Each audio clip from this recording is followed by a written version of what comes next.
Indus valley civilisation को हम लोग समझने में लगे हुए हैं, पूरी कोशिश कर रहे हैं, पूरी हिम्मत दिखा रहे हैं। ठीक है, तो इंडस वैली सिविलाइजेशन में हम लोग अब चलिए आगे बढ़ते हैं। आगे बढ़ने पे देखिए, अभी तक तो हम लोगों ने एक भूमिका के माध्यम से एक फिगर बनाने की कोशिश करी है कि इंडस वैली सिविलाइजेशन हमें दिखती कैसी है। तो एक विजन दिमाग में बन गया होगा कि प्राइमरी कॉन्सेप्ट क्या बनना चाहिए किसी भी कल्चर को, किसी भी सभ्यता को पढ़ते समय, तो वो एक बन चुका होगा। तो अब हम लोग आगे डिस्कस करते हैं इंडस वैली सिविलाइजेशन में। आज हम लोग पहले डिस्कस करेंगे नगरों की विशेषताएं। कौन कौन से नगर हैं और उनकी विशेषताएं क्या हैं। तो कोई भी सभ्यता हो वो अपने जन्म से नगरीकृत नहीं हो सकती। पहले तो इस कॉन्सेप्ट को अपने दिमाग में क्लियर कर लीजिए। इंडस वैली सिविलाइजेशन नगरीकृत सभ्यता थी, इसमें कोई दो राय नहीं है, लेकिन उसके नगरीकरण होने के कुछ लिमिटेड टाइम पीरियड है, जिस लिमिटेड टाइम पीरियड में वो सिविलाइज्ड थी, नगरीकृत थी। अगर हम टोटल टाइम पीरियड जो हम लोगों ने निकाला था, थोड़ा सा याद करिए दिमाग में कि हम लोगों ने इंडस वैली सिविलाइजेशन का टाइम पीरियड क्या निकाला था, 2500 से 1750 BC। बोलिए हाँ, क्लियर है। अब इस टाइम पीरियड को आप क्या सोच के चल रहे हैं कि ये टोटल टाइम पीरियड नगरीकृत है, सिविलाइज्ड है, तो आप बिल्कुल गलत सोच रहे हैं। क्योंकि कोई भी, मैंने बताया था सभ्यता और संस्कृति के वीडियो में, कि कोई भी सभ्यता जब शुरुआती स्तर से गुजर रही होती है तो वो नगरीकृत कैसे हो सकती है। भाई एकदम से 25 साल का बच्चा पैदा नहीं हो सकता है। ठीक है, जब वो पैदा होता है तो वो छोटा ही होगा, धीरे धीरे वो बड़ा होता है। तो कहने का आशा यहां सिर्फ इतना है कि इसको समझने के लिए हम लोग 3 फेजेस में समझ सकते हैं किसी भी कल्चर को, कोई भी सभ्यता हो, संस्कृति हो। तो पहला जो इसका एरिया है उसको हम बोलते हैं प्राक हड़प्पा। जो फर्स्ट सीन में हमें हड़प्पा दिख रहा है, उसको फर्स्ट सीन हड़प्पा को हम लोग बोलते हैं प्राक हड़प्पा। प्राक का मतलब मैं पहले ही बता चुका हूं अपने बिल्कुल फर्स्ट लेक्चर में। प्राक का मतलब होता है प्री, यानी कि हड़प्पा के पहले का हड़प्पा। ठीक है, प्राक हड़प्पा। उसके बाद दूसरे नंबर पे आता है परिपक्व हड़प्पा। यह भी एक कॉन्सेप्चुअल पॉइंट है, इसको बहुत ध्यान से सुनिए और समझिए। प्राक हड़प्पा यानी कि हड़प्पा से पहले की क्या स्थिति थी। परिपक्व हड़प्पा यानी कि मैच्योर्ड हड़प्पन कल्चर कैसा था, मैच्योर्ड। ठीक है, और तीसरा है उत्तर हड़प्पा। तो बहुत ध्यान से चीज को समझिए कि आप सीखने क्या वाले हैं, मैं बताने क्या वाला हूं। तो देखिए, ये 3 टाइम पीरियड हैं और ये हमारे सामने बेटा टोटल टाइम पीरियड लिखा हुआ है। अब इसको हम डिवाइड कर रहे हैं कैसे, कि जो प्राक हड़प्पा है ये 2500 से अप्रॉक्स 2100 BC तक जाएगा। परिपक्व हड़प्पा जो है ये 2100 से 1900 BC तक जाएगा। और जो उत्तर हड़प्पा पोस्ट हड़प्पन कल्चर है ये 1900 से 1750 BC तक जाएगा। तो एक कॉमन सा कॉन्सेप्ट हमेशा के लिए अपने दिमाग में बैठा लीजिए कि जो इसमें हम लोगों ने नंबर 2 लिख रखा है, जो नंबर 2 है बेटा, यही सिविलाइज्ड है, यही नगरीकृत है। ये जो टाइम पीरियड है हड़प्पन कल्चर का, यही नगरीकृत हड़प्पा सभ्यता कहलाती है। इट मीन्स कि ये वाला जो टाइम पीरियड है ये ग्रामीण है, ये वाला जो समय है वो नगरीकृत है, और ये वाला जो समय है फिर डिक्लाइन होता है। पिछले लेक्चर में मैंने डिस्कस किया था, तो ये भी फिर से ग्रामीण हो जाएगा। तो बहुत ही कॉन्सेप्चुअल चीज थी, इसको थोड़ा सा ध्यान रखिएगा कि कोई भी सभ्यता हो वो अपने जन्म से नगरीकृत नहीं होती। तो प्राक हड़प्पा ग्रामीण है, धीरे धीरे वो अपने आप को डेवलप करेंगे, साइंटिफिक अप्रोच अडॉप्ट करेंगे और वो नगरीकरण की ओर आगे बढ़ेंगे। तो वो बिल्कुल नगरीकरण की ओर आगे बढ़े। नगरीकरण का समय 2100 से 1900 BC है। और फिर जब आगे बढ़ेंगे तो वो डिक्लाइन करेंगे। हाँ, उनके डिक्लाइन के कुछ रीजंस हैं, उसको हम लोग लास्ट में बिल्कुल डिस्कस करेंगे जब हम हड़प्पन कल्चर का डिक्लाइन पढ़ेंगे। वो टाइम पीरियड यही टाइम पीरियड है जब बहुत सारी परेशानियां उनके सामने आ गई, तो उसको हम पोस्ट हड़प्पन कल्चर में पढ़ेंगे, और ये भी ग्रामीण था। तो एक तो ये छोटा सा डिस्क्रिप्शन था, इसको जरूर याद रखिए, क्योंकि बिना इसके आपका कॉन्सेप्ट जो है वो बिगड़ जाएगा। तो एक तो पॉइंट हम लोगों ने आराम से समझ लिया है कि किस तरह से इंडस वैली सिविलाइजेशन को हम ग्रामीण और नगरीकरण के रूप में डिस्क्राइब कर सकते हैं। आइए नगरों की विशेषताएं। तो जो हम लोगों ने परिपक्व हड़प्पा, मैच्योर्ड हड़प्पा को देखा, तो उसमें हमको कितने, लगभग 7 नगरों के बारे में, 7 नगर के बारे में हमें जानकारी मिलती है जो मैच्योर थे और जहां पर हमें नगर होने के अवशेष प्राप्त होते हैं। तो आइए देखते हैं कि एक एक करके कि उनकी विशेषताएं क्या हैं। हम लोग यहां पर स्पेशल इफेक्ट जो हैं उन्होंने जो हमें दिए हैं, या उनकी जो स्पेशलिटी है वो कैसी और उसकी मुख्य विशेषता क्या है। तो नंबर 1 पे हम लोग देखेंगे हड़प्पा को। हड़प्पा नगर है बिल्कुल, और जो हड़प्पा नगर है उस हम लोग जानते हैं कहां पर है, पंजाब प्रांत के मोंटगोमरी पे है, जो आज पाकिस्तान में है। सबसे पहला खोजा गया स्थल है, इसमें कहीं कोई दो राय नहीं है, और दयाराम साहनी साहब ने जॉन मार्शल के निर्देशन में इसका उत्खनन कराया था। खैर, हम लोग इस समय इस बात पर चर्चा नहीं कर रहे हैं, हम लोग विशेषताओं पर चर्चा करने के मूड में हैं। तो विशेषताओं पर जब चर्चा करेंगे तो हड़प्पा की विशेषताओं में सबसे पहली और महत्वपूर्ण विशेषता है कि यहां से हमको क्या मिला है, हमको कब्रिस्तान मिला है। यहां से हमको जो कब्रिस्तान मिला है उसको विद्वानों ने क्या नाम दे रखा है, R37। तो इन केस अगर आपसे पूछे कि R37 क्या है, तो ये एक कब्रिस्तान है, पहली चीज। तो पहला ये याद रखिएगा। दूसरी महत्वपूर्ण चीज कि यहां से हमको विशाल अन्नागार मिला है। अब ध्यान करिए, पिछला वीडियो उसमें मैंने इसको समझाया है, अन्नागार की बनावट दिखाई थी। तो हमें यहां से विशाल अन्नागार भी मिला है, जो बुरे वक्त में इनको खाद्यान्न उपलब्ध कराता था। उसी के साथ साथ अगर आगे बढ़ेंगे तो हमको यहीं से कर्मचारी या कर्मचारियों के आवास मिले हैं। ये एक बहुत ही इंपॉर्टेंट पोर्शन है कि इंडस वैली सिविलाइजेशन में चूंकि हम लोगों को एविडेंस बहुत ज्यादा नहीं मिले हैं कि कौन कौन लोग रहते थे, लोगों के बारे में हमें जानकारी उपलब्ध नहीं है, क्योंकि लोगों के एविडेंस हम लोग को नहीं मिले हैं। लेकिन चूंकि बनावट के हिसाब से हम लोग समझ सकते हैं, आधुनिक बनावट से जब हम उसको कंपेयर करते हैं तो हम लोग देखते हैं कि अगर कोई उत्पादन एरिया है तो उसके आसपास जो मकान बने होंगे निसंदेह वो कर्मचारियों के बने होंगे। तो इससे एक सेंस हम लोग बड़ी आसानी से लगा सकते हैं कि कर्मचारियों के आवास यहां पर बने थे, क्योंकि हमें लाइन से कमरे बने हुए मिलते हैं, तो निसंदेह वहां पर कर्मचारी रहते होंगे। एक ये अच्छा पॉइंट था, इसको ध्यान रखिए। उसके बाद हड़प्पा से हमको एक स्त्री के गर्भ से पौधा निकलता हुआ दिखाया गया है। तो स्त्री के गर्भ से यानी कि उसके पेट से एक पौधे को निकलता हुआ दिखाया गया है।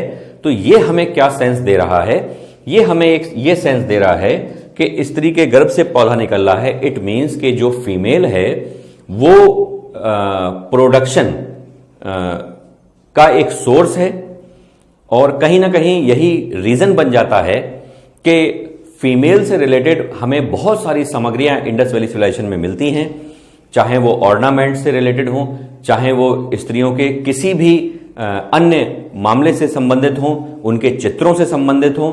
तो मैक्सिमम चीजें हमको फीमेल की मिलती हैं।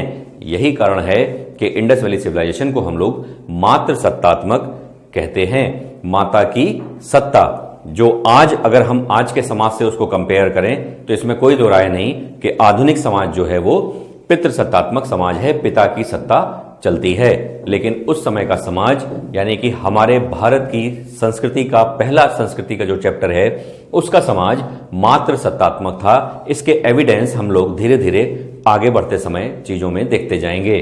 तो स्त्री के गर्भ से पौधा निकलता दिखाया गया है। इसका मतलब कि स्त्रियों को लेकर उनके मन में विशेष सम्मान था। इसी में आगे एक महत्वपूर्ण पॉइंट है कि हमको यहां से पीतल की इक्का गाड़ी,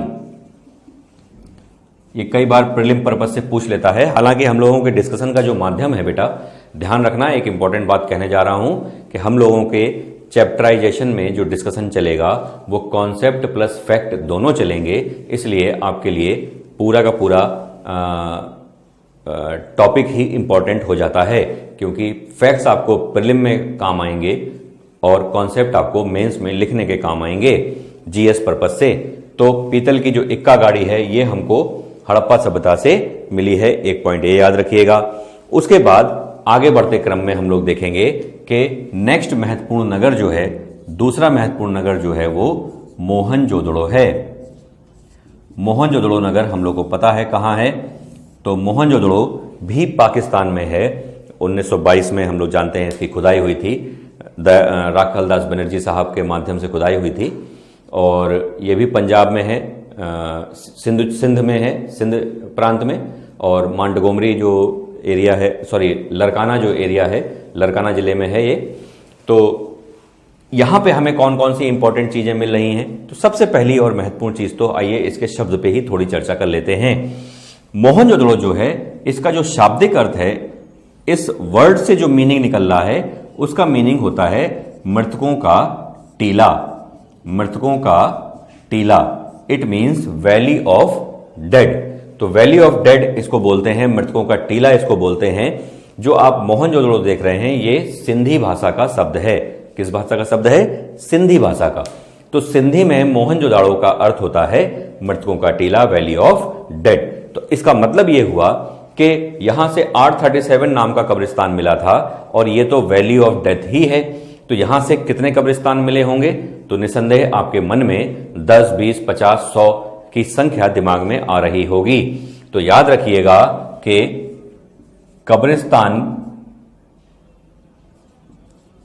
कब्रिस्तान हमें मोहनजोदड़ो से एक भी नहीं मिला है, इसकी संख्या 0 है। तो इसको याद रखिएगा, एक अच्छा क्वेश्चन है कि मोहनजोदड़ो का शाब्दिक अर्थ तो मृतकों का टीला है, लेकिन यहां से हमें एक भी कब्रिस्तान नहीं मिला है। पहली महत्वपूर्ण चीज। आगे बढ़ते हैं, यहां से हमको विशाल अन्नागार प्लस विशाल स्नानागार, यह हम लोगों ने पिछले वीडियो में देख लिया है कि स्नानागार और अन्नागार की बनावट कैसी होती थी।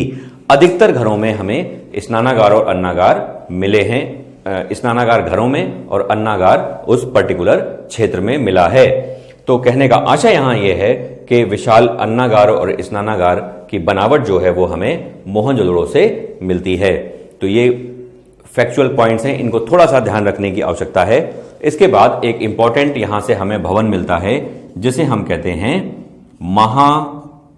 महाविद्यालय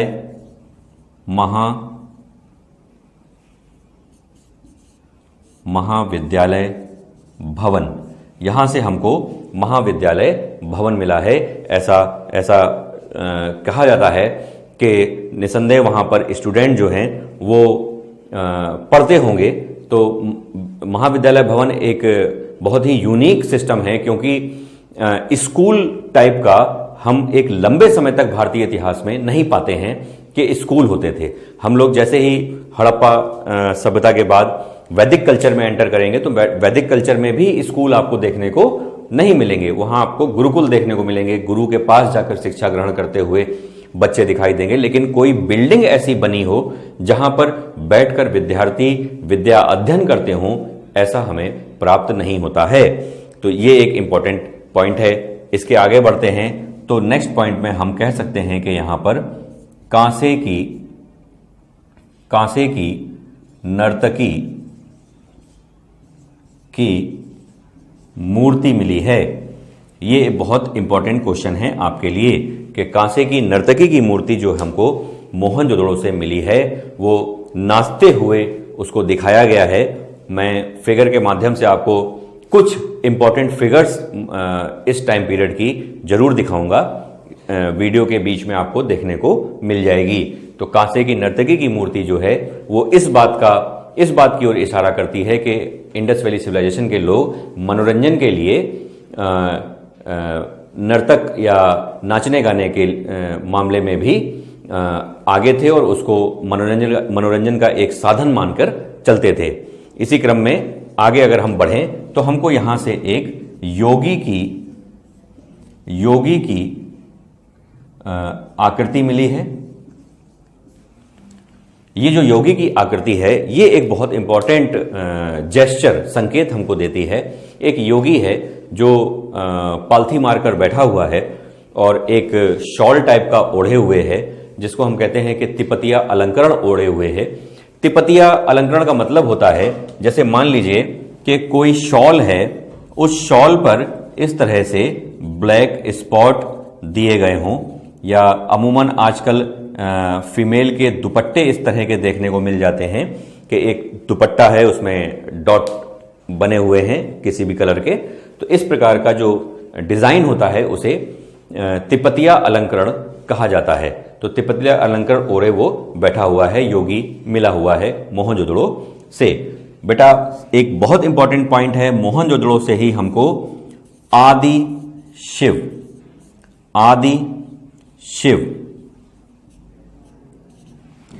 शिव का सेंस मिलता है।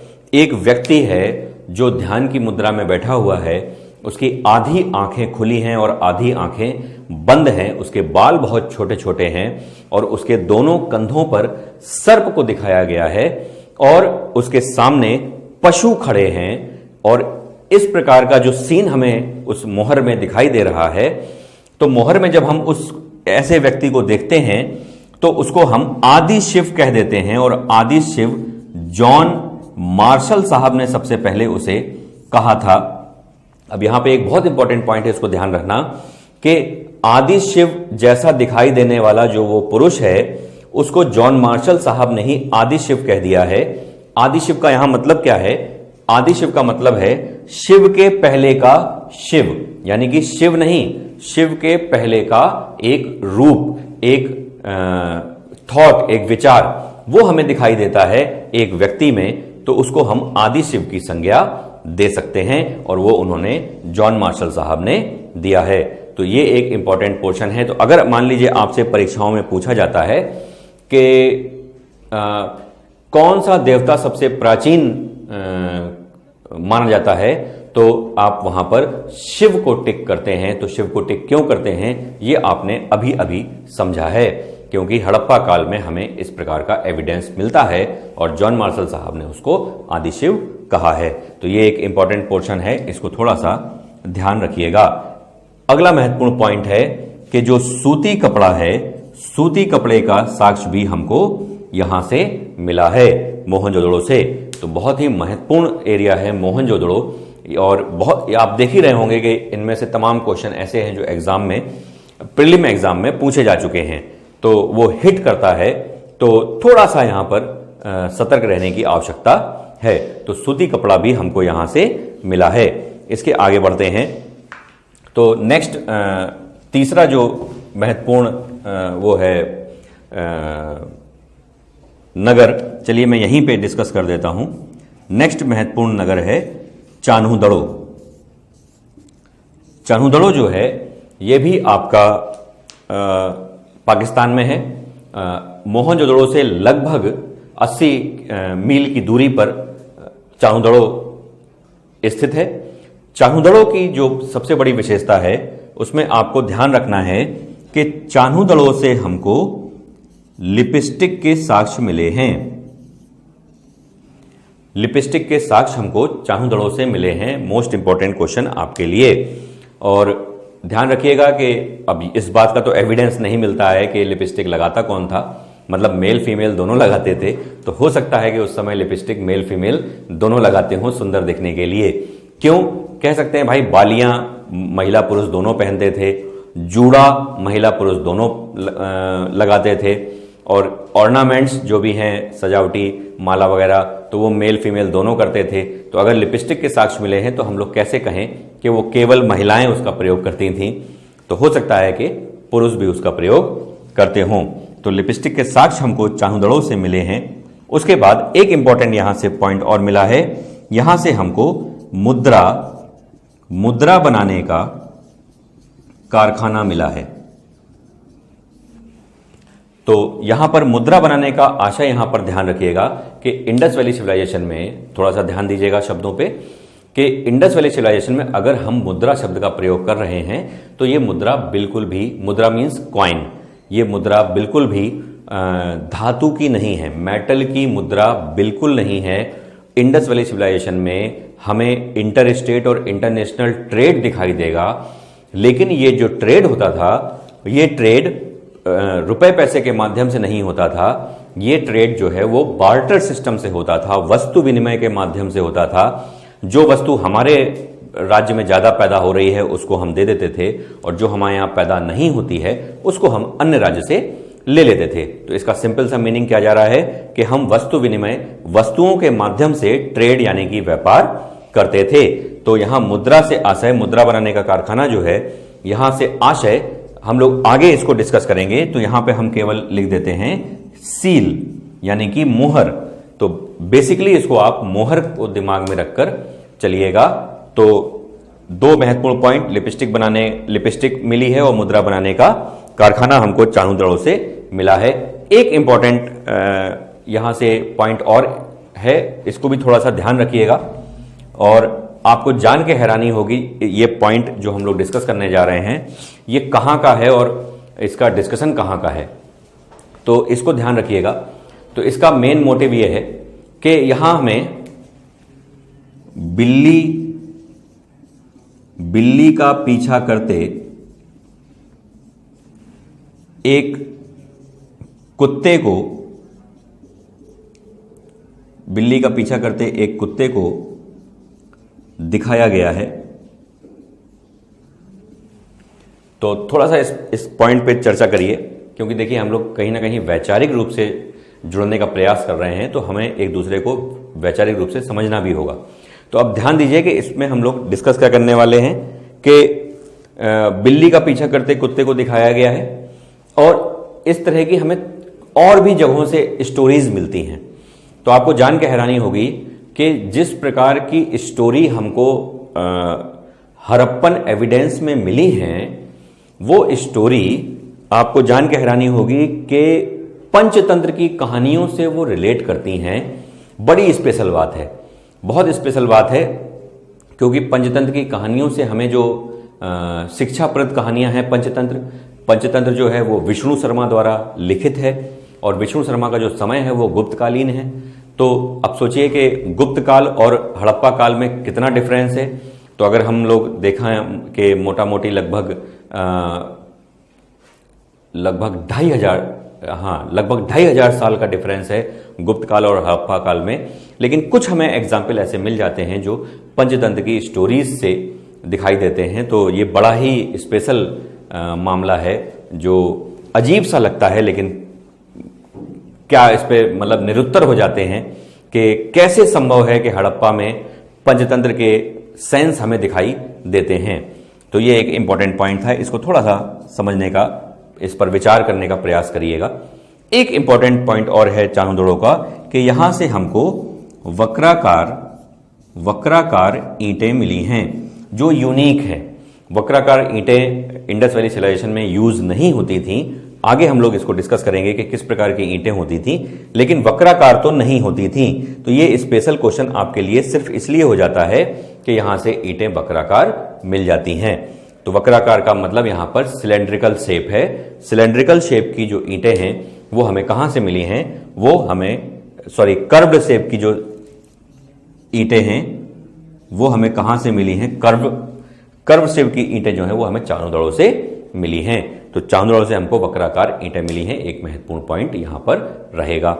इसी के पैरेलल हम लोग, अच्छा पहले इसको ध्यान से देख लिया होगा आपने, अब इसको हम थोड़ा सा रफ कर रहे हैं क्योंकि नगर में हम लोग आगे बढ़ेंगे। हम लोगों ने 3 नगरों को समझ लिया है। अब हम लोग 4, 5, 6 और 7 नगर को समझने की कोशिश करेंगे।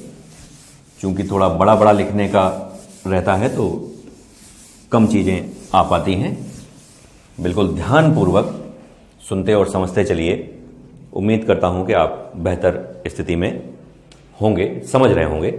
चलिए आगे बढ़ते हैं। तो जो चौथा स्थल है, चौथा स्थल है आपका लोथल। ये नाम आपने सुना होगा। लोथल जो है, लोथल हम कहाँ है? हम लोग जानते हैं कि लोथल गुजरात में है।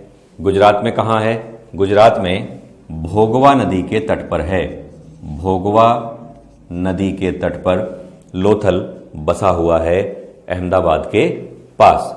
तो लोथल गुजरात में है, एक पॉइंट ये याद रखिएगा। लेकिन यहां पर हम लोग महत्वपूर्ण एविडेंसेस की चर्चा कर रहे हैं कि नगर जो हैं वो नगर क्यों हैं, उनके नगर होने के उदाहरण क्या हैं, उनके नगर होने के एग्जाम्पल क्या हैं। बेसिकली हम लोग उसको डिस्कस कर रहे हैं। तो लोथल की सबसे महत्वपूर्ण बात यह है कि लोथल से हमें बंदरगाह मिला है। बंदरगाह, डॉकयार्ड या गोदीबाड़ा।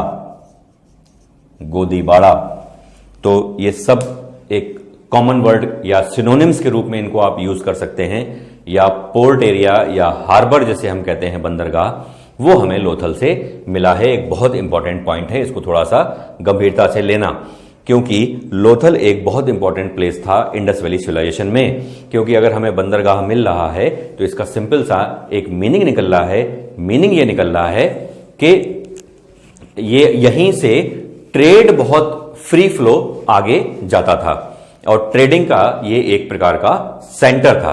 तो ट्रेडिंग सेंटर है ये, इसलिए थोड़ा सा इसको ध्यान रखिएगा। तो बंदरगाह कहां से मिला है? तो लोथल से मिला है। इंटर स्टेट और इंटरनेशनल ट्रेड यहां से हो रहा था। दूसरी बड़ी चीज, हमने पिछले वीडियो में आपको बताया था कि इंडस वैली सिविलाइजेशन के घरों के दरवाजे कहां खुलते थे। तो हमने बताया था कि गली में खुलते थे। यहां पर एक अपवाद है, एक्सेप्शनल केस है। वो एक्सेप्शनल केस लोथल ही है कि लोथल के जो घरों के दरवाजे हैं, घरों के दरवाजे हैं, ये कहां खुल रहे हैं? घरों के दरवाजे मुख्य सड़क पर खुलते थे। मुख्य सड़क पर खुलते थे। तो सीधी सी बात है कि मुख्य सड़क पे क्यों खुलेंगे? मुख्य सड़क पे इसलिए खुलेंगे कि ट्रेड हब है। तो ट्रेडिंग की वजह से बहुत सारा सामान आता और जाता रहा होगा। तो गली से सामान ले जाने में समस्याएं आती होंगी। तो चूंकि अधिकतर लोग लोथल के व्यापार में ही शामिल होंगे, उन्हीं के घर बने होंगे, तो ऑब्वियस सी बात है कि उनके घरों के दरवाजे गली में तो नहीं खुलेंगे। तो ये एक बहुत इंपॉर्टेंट पोर्शन है कि घरों के दरवाजे मुख्य सड़क पर खुलते थे। ये एक एक्सेप्शनल केस है।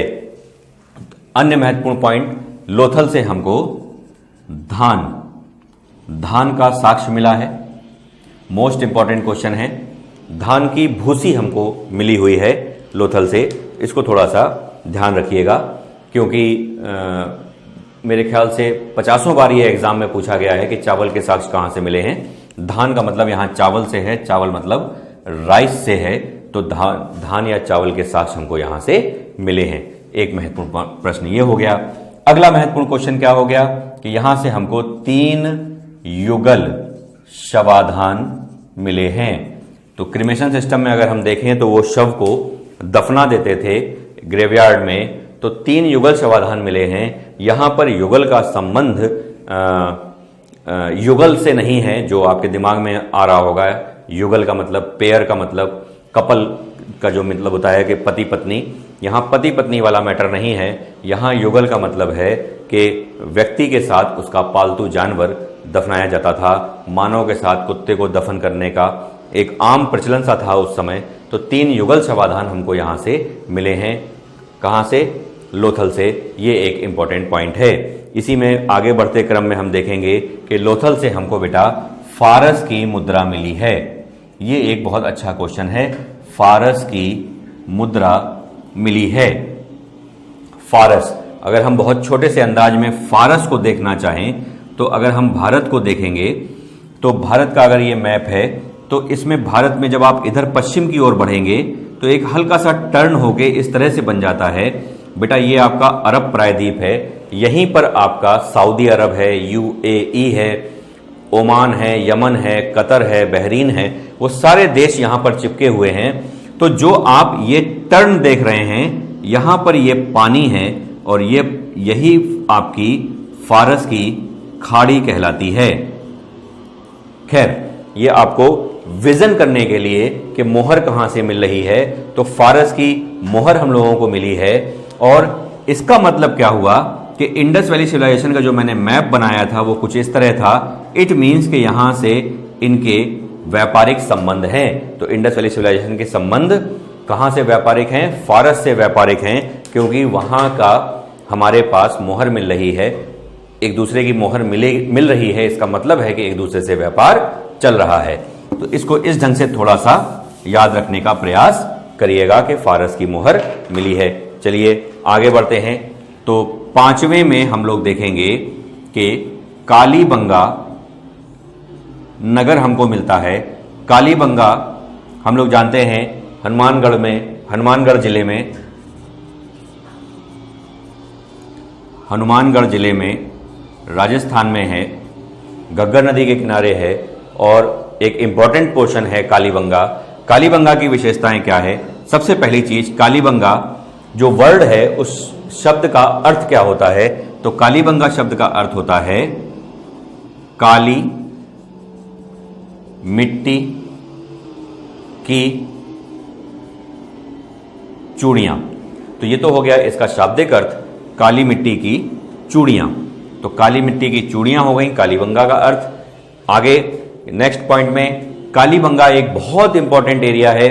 यह भी हमें कुछ इस प्रकार के एविडेंस देता है जिससे यह मालूम चलता है कि इंडस वैली सिविलाइजेशन के लोग नगरीकृत थे। तो उसमें थोड़ा सा यहां ध्यान दीजिएगा कि जो नगरीकरण के एग्जाम्पल हैं उसमें यहां से हमको क्या मिला है? हमको जुते हुए खेत के साक्ष्य मिले हैं, कल्टीवेटेड लैंड मिला है, उसका एविडेंस मिला है। अब यहां पर एक बहुत इंपॉर्टेंट पॉइंट है कि जैसे मान लीजिए कि ये कोई खेत है तो हमें कल्टीवेटेड लैंड यानी कि जुता हुआ खेत मिला है। महत्वपूर्ण बात यह है कि वहां पर जब जुताई होती थी, लैंड को कल्टीवेटेड बनाया जाता था, तो जब वहां पर हल चलाते थे तो हल को चलाते समय वहां पर दो बाउल टाइप के होते थे। उन दो बाउल में बीज पड़े होते थे अलग अलग, जैसे गेहूं के साथ सरसों का बीज पड़ा हुआ है। इट मींस कि वो एक साथ दो फसल पैदा करते थे। तो हमें कितना अच्छा एविडेंस मिल रहा है कि उस समय के लोगों को इस बात की भी जानकारी है कि एक साथ दो फसल पैदा की जा सकती है। बहुत अच्छा एग्जाम्पल है कालीबंगा से उनके नगरीकृत होने का। इसी के साथ साथ हमें एक महत्वपूर्ण चीज और मिलती है और वो मिलता है अलंकृत फर्श। जैसे हम लोग घरों में आज फ्लोर को अलंकृत करते हैं, उसको सजाते हैं, उसी तरह का हमें फर्श कालीबंगा में मिलता है। इट मीन्स कि वो कितना अपने आप को साइंटिफिकली उन्होंने अपने आप को बेहतर कर रखा था कि वो अपना फर्श भी सजाते थे। तो हमें हालांकि एक बहुत ही टूटा फूटा सा हम लोग को फर्श मिला है, देखने को मिलता है, और उस फर्श का लगभग 2/3 जो 2/3 पोर्शन जो है वो नष्ट हो चुका है। 1/3 ही हमें वो पोर्शन मिलता है, और वो पोर्शन जो है उसमें जैसे हम लोग रंगोली टाइप की बना लेते हैं फर्श में, तो उस टाइप का हमें बना हुआ मिला है। तो बहुत अच्छा एग्जाम्पल है कालीबंगा का अलंकृत फर्श। इसी के साथ साथ नेक्स्ट महत्वपूर्ण पॉइंट में कालीबंगा में है कि यहां से हमको ढकी हुई नालियां मिली हैं। ढकी हुई नालियां मिली हैं, नालियों के बहुत अच्छे एग्जाम्पल हमें यहां से मिलते हैं। और इसी के साथ साथ ढकी हुई नालियों के साथ साथ हम कह सकते हैं यहां से हमको लकड़ी की नालियां भी मिली हैं। बहुत अच्छे अच्छे पॉइंट्स हैं, ध्यान रखिएगा। बहुत ही शिद्दत के साथ मैं बताने का प्रयास कर रहा हूं। अब ढकी हुई नालियां मिली हैं एक बात हो गई, और लकड़ी की नालियां मिली हैं ये बहुत ही स्पेशल बात हो गई। ये लोग क्या करते थे कि पेड़ का तना जो है उसको काट लेते थे और उस तने को होल कर देते थे उस तने में, और उस होल को नाली में लगा देते थे और उससे वो पानी को गुजारते थे, जिससे बहुत हेल्प मिलती थी कि नालियां ढकी भी हो जाती थी और उनका काम भी चल जाता था, और उससे उनको बीमारियां या इस प्रकार के मच्छर जैसे चीजें उस समय पैदा नहीं होती होंगी। तो बहुत अच्छा सिस्टम उन्होंने डेवलप कर रखा था। तो कालीबंगा की ये विशेष बातें हैं। इसी के साथ साथ एक पॉइंट याद रखिएगा कि यहां से हमको अग्नि कुंड भी मिले हैं।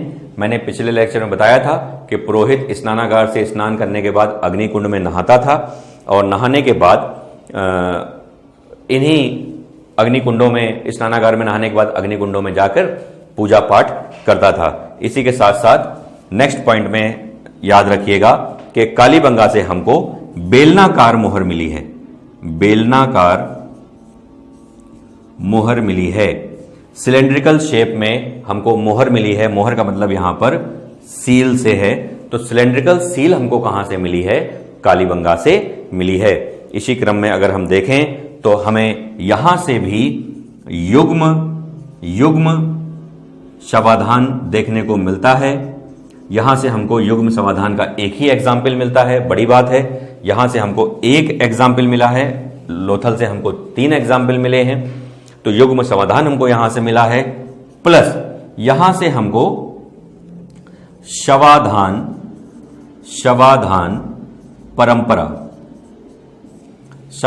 परंपरा जो हुआ करती थी, एक क्रिमेशन का जो ट्रेडिशन उस समय लोगों ने अपना रखा था, वो उस ट्रेडिशन का हमें टोटल व्यवस्था यहां देखने को मिलती है। कहने का मतलब कि जब जैसे मान लीजिए कोई मर जाता था तो उसको वो निपटाते कैसे थे, ऐसे इसको ऐसे समझ के चलिए कि जैसे मान लीजिए कोई व्यक्ति मर गया है तो उसको कैसे दफनाते थे या जलाते थे। तो वो परंपरा थी शवाधान की, और वो 3 प्रकार की परंपराएं थी शव को दफनाने की और निपटाने की। तो उसको हम लोग ऐसे समझ सकते हैं कि पहला कहलाता था पूर्ण शवाधान, दूसरा कहलाता था आंशिक शवाधान, और तीसरा कहलाता था केवल शवाधान। तो पूर्ण शवाधान, आंशिक शवाधान और तीसरा कहलाता था केवल शवाधान।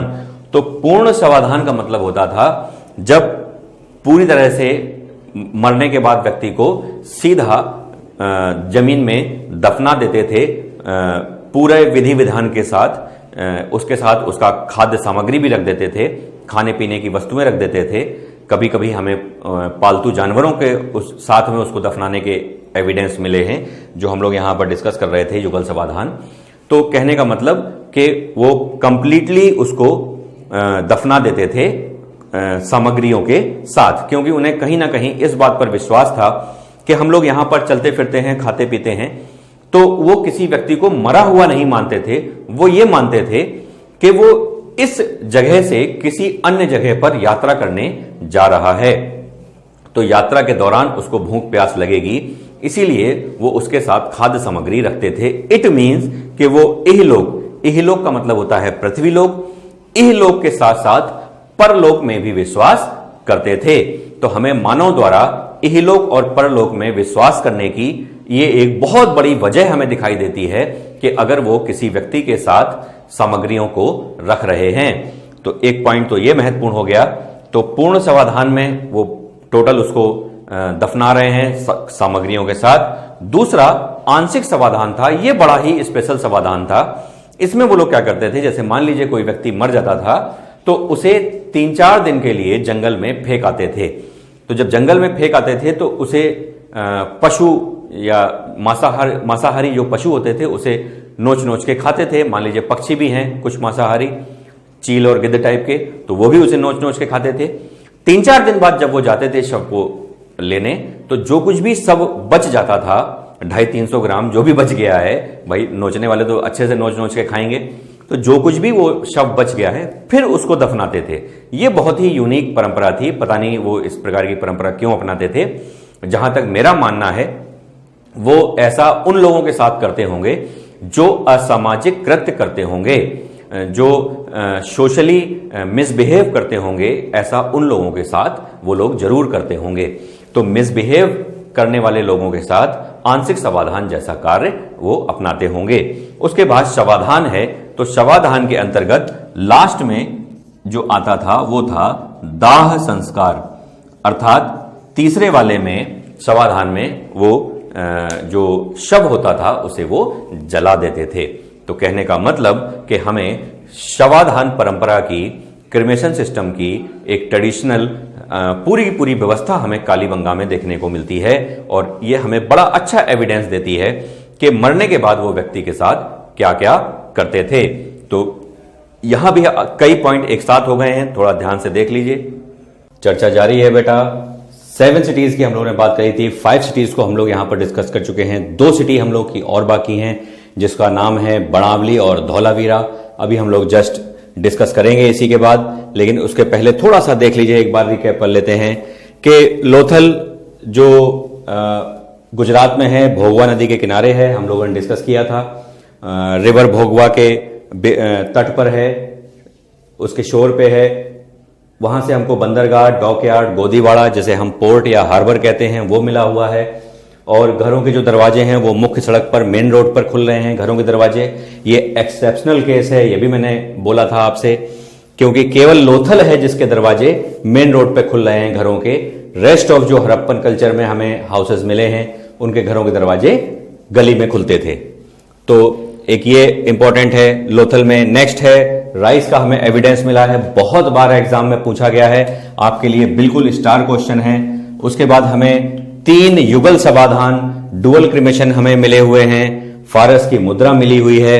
इसी तरह कालीबंगा, जैसे हम काली मिट्टी की चूड़ियां कहते हैं, बैंगल्स कहते हैं, ब्लैक मड की, उसका वर्ड का मीनिंग है कालीबंगा का, राजस्थान में है, हनुमानगढ़ में। यहां से हमको कल्टीवेटेड लैंड मिला हुआ है, स्टार क्वेश्चन है आपके लिए।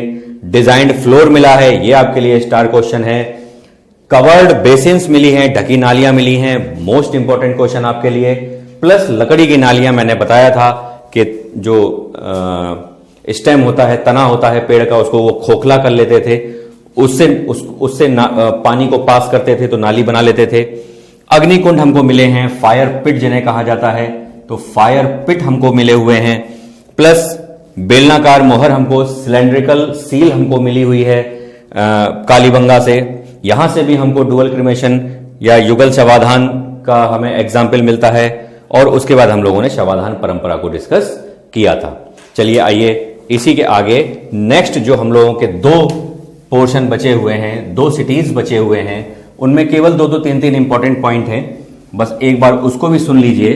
तो आपका हमेशा के लिए जो इंडस वैली सिविलाइजेशन की जो सिटी प्लानिंग और डेवलपमेंट जो चल रहा है, वो आपके दिमाग में हमेशा हमेशा के लिए एक पिक्चर बन जाएगी कि इंडस वैली सिविलाइजेशन को हम सिटी के रूप में क्यों याद रखते हैं, या फर्स्ट जो कल्चर है इंडियन हिस्ट्री में वो इतना परिपक्व, मैच्योर्ड कैसे था। तो इतने सारे हम लोग लगातार एग्जाम्पल देख रहे हैं। तो उसी के बाद नेक्स्ट हमारा 6th है बनावली। बनावली जो है बेटा ये हिसार में है, हिसार हरियाणा में है। तो बनावली जो है ये एक इंपॉर्टेंट सिटी हमें यहां मिली हुई है हड़प्पन कल्चर में। यहां से क्या हमको इंपॉर्टेंट चीज मिली हुई है तो उसको थोड़ा हम लोग देख लेते हैं। बनावली जो है यहां से हमको बेसिकली जल निकास प्रणाली जो है, जल निकास प्रणाली जिसको हम कहते हैं ड्रेनेज जो सिस्टम है, तो ड्रेनेज सिस्टम जो है उसका हमें यहां पर अभाव, मींस हमें ड्रेनेज सिस्टम कोलैप्स करता हुआ दिखाई देता है। कहां से? बनावली से। मोस्ट इंपॉर्टेंट पोर्शन है क्योंकि इंडस वैली सिविलाइजेशन में जितनी भी हमको सिटीज मिली हैं वहां पर ड्रेनेज सिस्टम द बेस्ट रहा है और हमें ड्रेनेज सिस्टम यहां पर बिगड़ा हुआ दिखाई देता है बनावली से। नेक्स्ट बेटा इंपॉर्टेंट पॉइंट है कि यहां से हमको एक्स मिला हुआ है, एक्स का एक शेप मिला हुआ है। याद रखिएगा, ध्यान रखिएगा, एक्स का हमको शेप मिला हुआ है, एक्स नहीं मिला है। यहां थोड़ा ध्यान रखिएगा, जैसे मान लीजिए ये कोई चीज है, ये हमको मिली हुई है, लेकिन इसका हमको एक शेप मिला हुआ है, सेंस मिला हुआ है। इसका मतलब यह है कि अगर एक्स का शेप हमें मिला हुआ है बनावली से, तो इट मींस कि वो एग्रीकल्चर में एक्स का यूज करते थे। तो ये एक इंपॉर्टेंट जेस्चर है, एक संकेत है जो हमें यहां से मिलता है कि वो एग्रीकल्चर में एक्स का प्रयोग करते थे। तो ये एक इंपॉर्टेंट पॉइंट है। इसके बाद नेक्स्ट जो इंपॉर्टेंट सिटी है, लास्ट हम लोगों के लिए इंपॉर्टेंट सिटी है, वो है हम लोग की धौलावीरा। धौलावीरा एक इंपॉर्टेंट सिटी है। कुछ बच्चे लगातार इंग्लिश की शिकायत कर रहे हैं, तो थोड़ा सा अगर आप सिंसियर होकर वीडियो देख रहे होंगे तो आपको लग रहा होगा कि हिंदी बेटा दो प्रकार की होती है, एक जो कठिन शब्दों का प्रयोग करके बोली जाती है और एक अति सरल प्रश्नों का। तो मैं तो इंग्लिश मीडियम वाले बच्चों से यही कहूंगा कि ऐसी कौन सी लाइन है बेटा जो मेरे द्वारा बोली गई है और आपको समझ में नहीं आई है।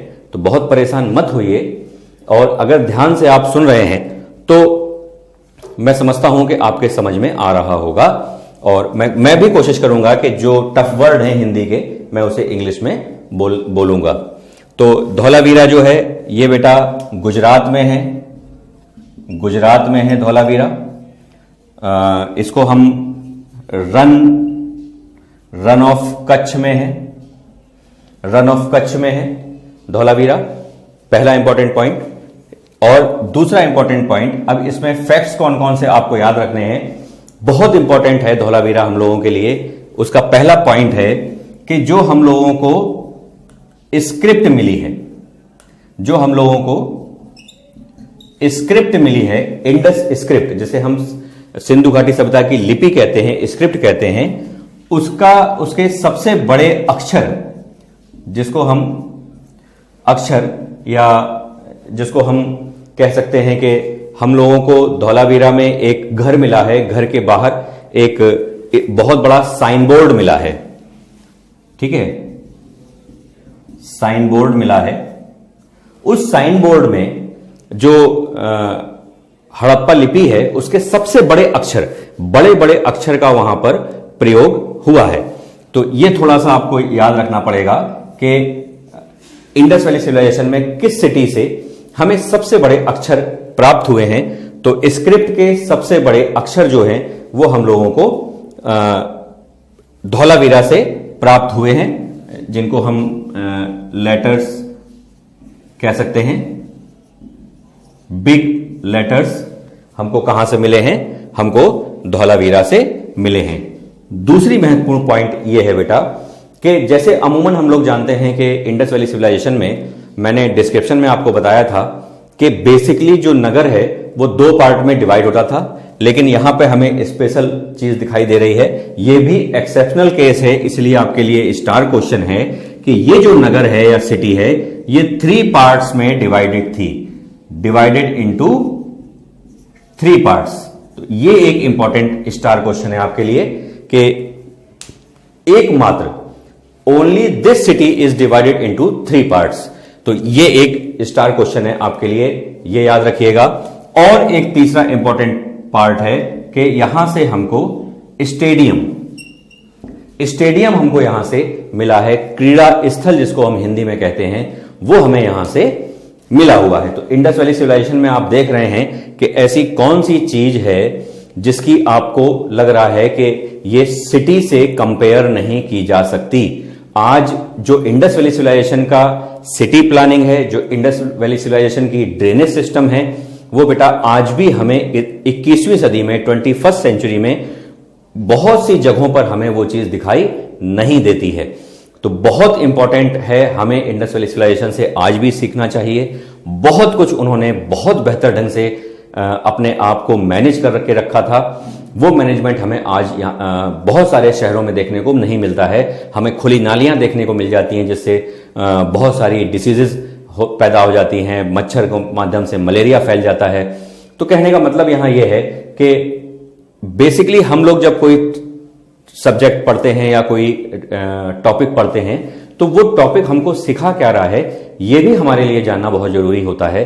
तो जब आप इस तरह की चीजें पढ़ेंगे और समझेंगे तो उसे आप इन फ्यूचर जब आपकी जॉब लग जाएगी तो आप उसे इंप्लीमेंट करने का भी प्रयास करेंगे। आप कोशिश करेंगे कि बेहतर से बेहतर आप जिस भी जिले में, शहर में, कहीं भी हैं, तो अगर आपके पास अधिकार हैं तो आप उसका प्रयोग बेहतर ढंग से कर पा रहे होंगे।